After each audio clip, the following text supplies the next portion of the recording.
I am Acer Kier. I'm a sophomore, and I'm from Lincoln Northeast.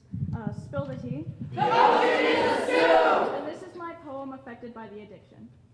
I love my old friends, I really do, and I think about those moments as if they were new. I wish I could go back and rewrite, wish I could change paths, change fate, but sometimes I fear it's too late. They're all I knew, all I cared for. Every petty fight was always fixed, because in the end, you end up sticking together. That's what true friendship is, right? Right? Well, when does it go wrong? Well, I'd say when you turn 14, when the choice of being addicted to drugs, beer, unrestricted internet access comes around to numb the mind. We've all suffered from addiction. It takes, it deforms, it consumes us whole, consumes us like the emotions we feel, consumes us like the petty fights we deal with, consumes us like the stress to get good grades, that you know that whatever you get is not enough because your parents will look at you and say, but you could have gotten an A. Anything to numb the pain. That's why I don't blame them. Don't blame them for their mistakes. But we're all affected by the addiction. And to my best friend who's addicted to weed, I don't blame you. I never did. But when I see you sober, I get flashbacks to the time we were both just two dumb middle schoolers at the fair, talking about the people we liked and the way we looked alike and the way we truly felt alike. To my best friend who's addicted to alcohol, I don't blame you at all. I know you've had it rough, and I know the beer is never enough. But when you're sober, I get those moments back. The ones where we talk and crap a couple laughs over some joke that wasn't even that funny and start crying over it instead of crying over what your mom's boyfriend's down now for promising he'll be out of the house by May, and August rolls around and you're wondering if he'll ever really leave. I know, you hate it, and I hate it for you. And so we hate it and hate it and hate it. And I hate that I've tried that path too, knowing I've tried my own way of numbing, the smoke that streams up, the taste of those cigarettes to numb the fights, to numb the yelling. But it only makes it worse because it just smells like my mom a little too much, a little too close to the smell of home, a little too far out to reach, say sorry, a little too late. I've done it only a couple times. It's not something I'm proud of. I've quit, but it doesn't make it any easier. So that's what I want. I want my friends to quit, but I know quitting isn't as easy as those quitting cold turkey ads we used to watch on the cable TV to tune it all out, trying to live our childhood to the fullest. And maybe just forget about the money problems, the house problems, the job problems, just a little too longer. Your childhood doesn't end itself, it ends you.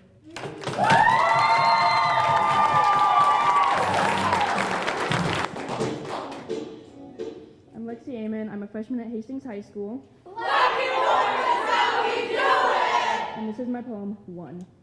1 is the loneliest number that you'll ever know. Sometimes you can feel like the number 1, alone and without hope. 1 is the loneliest number. You see other people as the number 1, and you ignore it. Why? You hate to feel like the number 1, but leave other people feeling like it. 2 can be just as bad, being left as 1 after the other leaves. 2 becomes the loneliest number you'll ever know. As 2 becomes 1, it loses its second. Every life has a toll. Eventually you run out of coins. Did you get a job? Are you going to leave your second? Because you have enough coins for your toll? Your coworkers hate you. Why? They hate you for reasons, real ones. You act superior to the rest. You have a good family, better than the rest.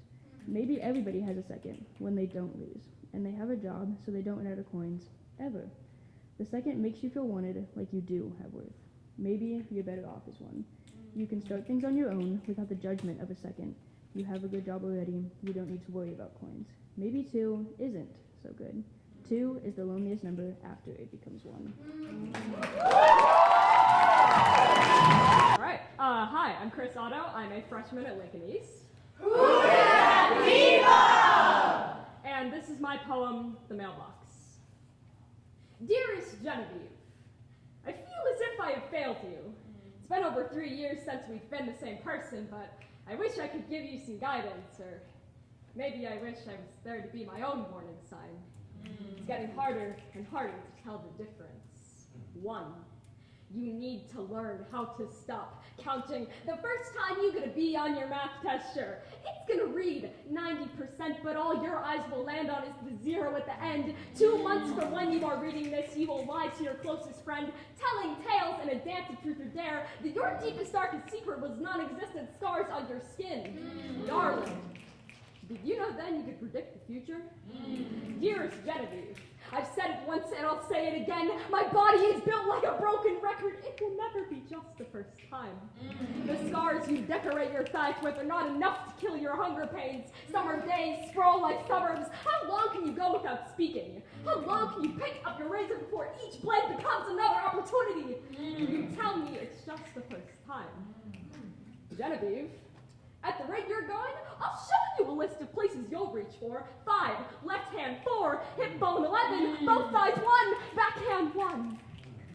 You know, when we were younger, They told us to shoot for the stars. And when you thought you could no longer reach them, you began to carve them into yourself. Dearest Genevieve, I am terrified to write this poem. I am terrified that another person who looks just like me will be too caught up in kudos to see caution tape. How do I know what I am writing is not a warning, but what if it's the next instruction manual? How do I tell a 12-year-old girl death isn't a fixed point on graph paper? How do I tell a 12-year-old girl every slice of the sickle is another letter and the mailbox is another person who admits you is another sentence in your obituary? Dearest Genevieve, staying clean is the hardest thing I have ever done. There are so many days. The only place that calls to you is the bathtub, is the bedroom, is the pavement off the rooftop. Dearest Genevieve, some days your pen is a 50-pound barbell and a haiku is harder than Everest. In these letters, I make myself Orpheus, leading you blind beyond the darkness. I know I will look back anyway. Genevieve, maybe this time I have faith enough for the both of us. Hi guys, I'm Danny. I'm a junior at Lincoln North Blend. Spill the tea? The ocean is a soup! And this is my poem, Me Too. I cheat on Me Too. I guess you didn't technically cheat, but I can't find words to describe it better. I was perfect to you. Absolutely perfect, but I guess I would cheat on Me Too. You loved me? Did you? Where did it show? Where did the sun peek out of the dark? Where was the flower hidden in the snow? Some days I saw it. Some days I could feel the warmth of your love hidden in the crevices of your body, so I cut through mine trying to find more to give to you. For you, I left behind holes and scars. I got bruised and burned. I couldn't see the forever damages I was putting onto my body, but at least you feel loved. At least you feel loved enough to love other people, leaving me empty-handed, leaving me bleeding out. Where were you? Where were you? I was bleeding out on my battlefield. Whose arms held you close while I was losing my life? If you truly loved me, they would have been mine. You would have been there, but you weren't. I don't know whose arms you were in, but I know they weren't mine. I was dying while you were thriving, my lifeless body wanting nothing more than your comfort, your alive body wanting everyone's love but mine.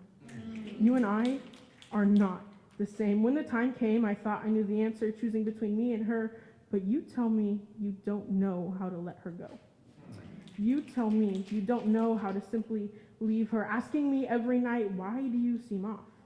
Why are you so upset? And I tell you, I'm not sure if I would cheat on me, but I understand.